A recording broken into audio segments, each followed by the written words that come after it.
make excessive noise in an effort to get yourself ready for this again. Hey there, Jamie, guess what? It's Friday. That's right, Friday, not Tuesday, because I just didn't get my stuff done for Tuesday. No real reason, but you know what? We'll fly with it. Now, you may be thinking to yourself, wait a minute, isn't Friday Sarah's day of the week? And guess what? You'd be right. However, due to recent technicalities and different issues, Sarah is completely unable to upload a video for Friday for the next week or two. So you'll be getting me twice a week instead of usual once a week, except for this month, which you saw me not at all. I mean, considering Sarah's been able to do videos that have been upwards of 100 views per video, it doesn't really look like she needs me around. So, to our new subscribers and our new viewers, I say welcome to Janvi. I am the other half of the channel. I am the slightly more charismatic half of the channel, and all this madness was my idea. That aside, today we'll be talking about something that might be relevant to your issues, and that'll be RPG games in general. Now, the idea I want to kind of pitch with this video, and what I'm going to be telling you guys about, is first-time players to Dungeons & Dragons heavily as an example. It's what I learned to play, it's what I play most often. However, if you're one of those people who are not currently playing Dungeons & Dragons, actually currently you're watching a YouTube video, you're currently watching me vlogging, but if you're one of these people who do not currently play Dungeons & Dragons, this video will serve as a tutorial of sorts to help get you into the groove and get you figuring out what you need to start your D&D campaign or similar campaigns. Let's say, for purposes of Dungeons & Dragons, this is basically what you're gonna need. Dice, dice, dice, dice, dice. See, the problem is, once you start buying dice, you can't really stop. It's like a bit of an addiction, really.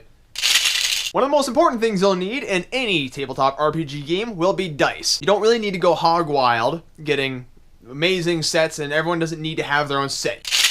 You can actually get away with exactly one set of dice, and one set of dice will get you through your first couple games quite comfortably. If you ever want to see a nerd get giddy, take him to a store where you can buy dice, and you will actually see their eyes light up like a kid on Christmas. Dice. Now, when it comes to dice, basic ones you're going to need are as follows.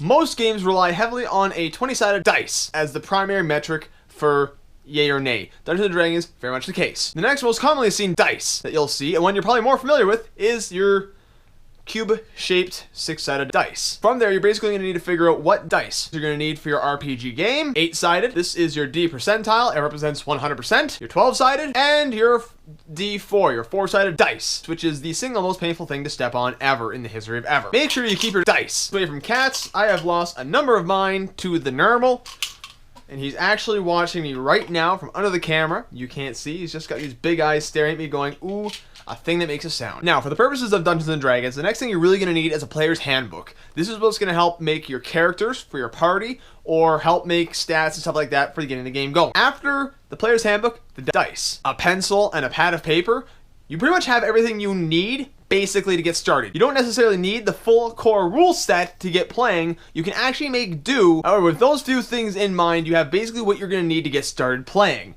You need your players to make characters. You need to take these characters, keep in mind this basic stats. You're going to need your armor class, you're going to need your skill rolls, initiative, health rolls, stuff like that. And by rolls, I mean like the classes they are. From there, you can actually build encounters to suit your party. Remember, Dungeons & Dragons is a team game. Everybody is on the same team, more or less. The point of the game is to have fun. The point of the game is to tell an interesting and memorable story. The point of the game is not to try to prove that you are better than the players. It's a group game. Everyone is supposed to be playing together, including you, Mr. DM. Next video, I'll do the basics on how to set up a good early level session / campaign, get everyone eased into it. It's surprisingly simple to get things set up. You don't need to go hog wild and like create mountains of lore. More often than not, the players won't read it. Thanks so much for watching. As always, you will catch me on Tuesdays and Sarah typically on Fridays. You will not see her for the next week though, probably the week following. I promise nothing. By the way, new set. If you think it works, big old thumbs up. If you don't think it works, big old thumbs down, and I'll try something else. And we will catch you guys in the next video. Dice, dice, dice, dice, dice, dice, dice, dice, dice, dice, dice, dice, dice, dice, dice.